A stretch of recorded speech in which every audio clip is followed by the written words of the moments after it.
j'espère que vous allez bien. Dans une nouvelle vidéo, encore une idée de business, laquelle j'ai pensé, que j'observais et que je peux vous partager aujourd'hui.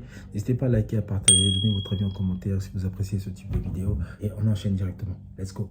Du coup là, petite vidéo courte mais qui va être intéressante en fait, c'est le business des laveries automobiles. Donc tout ce qui va être les business qui sont liés à l'entretien, le lavage. Il faut savoir qu'au Congo, le parc automobile, il est constitué peut-être à 60% de taxis. Donc, ce sont les taxis en majorité qui sont sur les routes. Et ces taxis-là, en fait, ils ont besoin d'un parking le soir pour se garer. Généralement, ils lavent une, voire peut-être 2 fois par jour leur véhicule. Donc, tout ce qui va être lié au stationnement des véhicules, notamment de taxis, tout ce qui va être lié au lavage des véhicules, que ce soit taxi ou même véhicules privés, ça va être quelque chose qui sera rentable parce que tous les jours, vous aurez de la demande. Tous les jours, il y aura un besoin pour laver sa voiture. Maintenant, ce que j'ai constaté, et encore une fois par rapport à ce que j'observe, à ce qui se fait dans les autres pays, c'est qu'ici, nos laveries pour voitures, elles sont pas modernes. C'est toujours un problème de modernité. Il suffit juste de changer de pays, d'aller voir ailleurs comment ça se passe et revenir ici et se dire qu'on a du retard ou du moins qu'il y a des choses qu'on ne fait pas alors qu'on pourrait les faire. Du genre, par exemple, là, quand je regardais des vidéos au Cameroun ou en Côte d'Ivoire, dans les laveries automobiles, ils ont déjà commencé à proposer des services annexes. Un exemple, un client va venir avec son véhicule pour faire laver son véhicule, mais pendant que son véhicule se fait laver, il va attendre. Il va attendre peut-être 10, 15, 20, 30, 40 minutes. Ça va dépendre le service qu'il a choisi, si c'est un nettoyage simple ou un nettoyage en profondeur.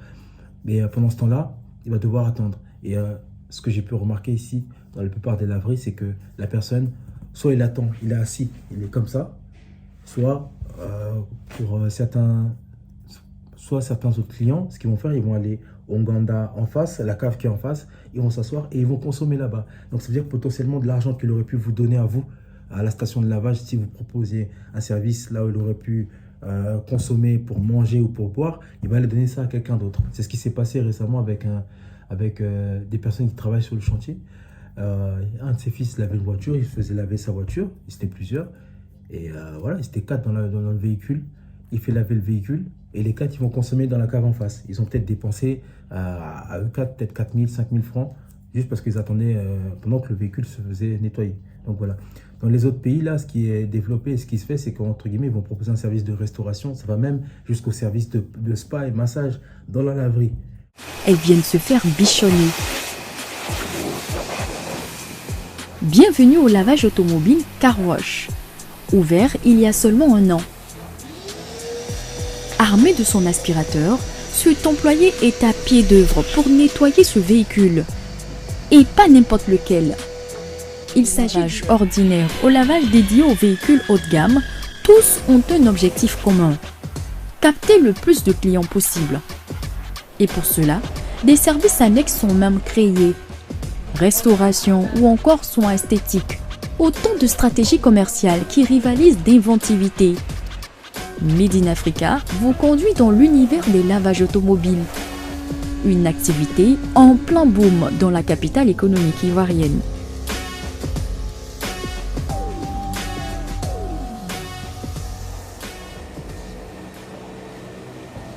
Koumassi, quartier à Javon.